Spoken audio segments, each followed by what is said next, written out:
सभी को नमस्कार। राम लक्ष्मण परशुराम संवाद पाठ के पहले 2 पैराग्राफ पढ़ लिए थे। आज तीसरी चौपाई पढ़ेंगे। जब परशुराम जी ने अपनी वीरता की बातें जैसे पृथ्वी को राजाओं से रहित करना, सहस्त्रबाहु को फरसे से मारना आदि कहीं, तब लक्ष्मण ने उत्तर में कहना शुरू किया। बी हसी लखनऊ बोले मृदुबानी, आहो मुनीसु महाबट मानी। पुनि पुनि मोही दिखाव कुठारू, चाहत उड़ावन फूंकी पहारू। विहिसी का अर्थ है हंसकर। लखनऊ लक्ष्मण जी बोले मृदुवाणी, मृदु का अर्थ है मधुर मीठी, वाणी वाणी आवाज। अहो मुनीसु हे मुनीश्वर, महाबट का अर्थ है महान योद्धा और मानी का अर्थ है मानते हो। बिहसी लखनऊ बोले मृदुबानी, लक्ष्मण जी हंसकर मीठी वाणी में बोले, अहो मुनीसु महावटमानी, हे मुनीश्वर तुम अपने आप को बहुत बड़ा योद्धा समझते हो। पुनि पुनि मोही दिखाव कुठारू, पुनि पुनि बार बार मोही मुझे दिखाव दिखाते हो, कुठारू फरसा, मुझे बार बार अपना फरसा दिखाते हो। चाहत उड़ावन फूंकी पहारू, चाहत चाहते हो, उड़ावन उड़ाना, फूंकी फूंक से, पहाड़ू का अर्थ है पहाड़, तुम फूंक से पहाड़ उड़ाना चाहते हो। यहाँ ये लक्ष्मण जी उनको काफ़ी एक व्यंग्यात्मक भाषा का प्रयोग करते हैं। आगे कहते हैं, इहाँ कुम्भड़ बतिया को नाही, जे तर्जनी देखी मर जाही। यहाँ का अर्थ है यहाँ कुम्भड़ बतिया के यहाँ 2 अर्थ हैं। एक है काशीफल या कुम्भड़े का बहुत छोटा फल, दूसरा यहाँ सांकेतिक अर्थ है बहुत कमजोर निर्बल व्यक्ति। जे तर्जनी देखी मर जाही, जे का अर्थ है जो तर्जनी अंगूठे के पास की उंगली देखी देखकर मर जाही मर जाती हैं। तो भावार्थ हुआ, यहाँ कोई कुम्भड़े का फल नहीं है जो उंगली को देखकर ही मर जाता है। अर्थात यहाँ कोई कमज़ोर व्यक्ति नहीं है जो तुम्हारी उंगली देखकर ही डर से मर जाए।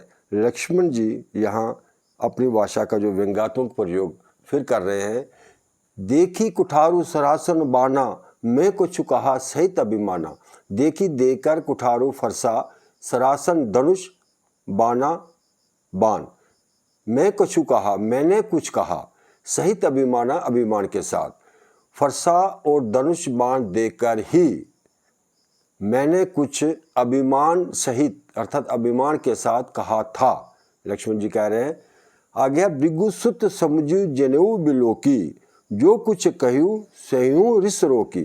भृगुसुत का अर्थ है भृगु का पुत्र अर्थात भृगुवंशी, समझी समझकर, जनेऊ यज्ञोपवीत, जनेऊ धागे से बना होता है, बिलोकी देखकर, जो कुछ कहूँ का अर्थ है आप जो कुछ कहते हैं, सह्यू का अर्थ है सहन करना, रिस क्रोध, रोकी रोक कर।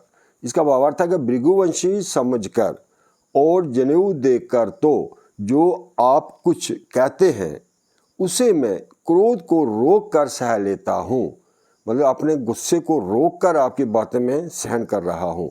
सुर महिसुर हरिजन अरुगाई, हमरे कुल इन्ह पर ना सुराई।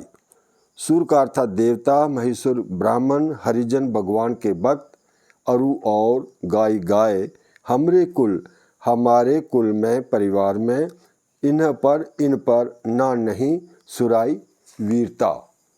देवता ब्राह्मण भगवान के भक्त और गाय, इन पर हमारे कुल में वीरता नहीं दिखाई जाती।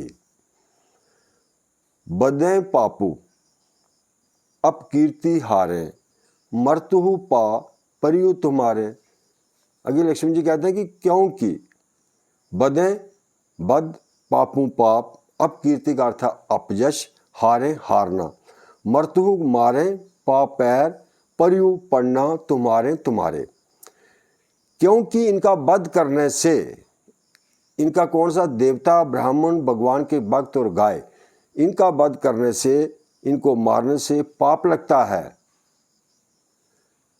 अपकीर्ति हारे और हार जाने पर अपयश मिलता है।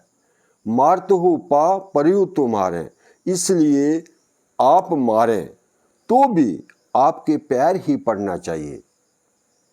मार दो पा परियु तुम्हारे, अगर आप हमें मारें तो भी आपके पैर ही पड़ना चाहिए।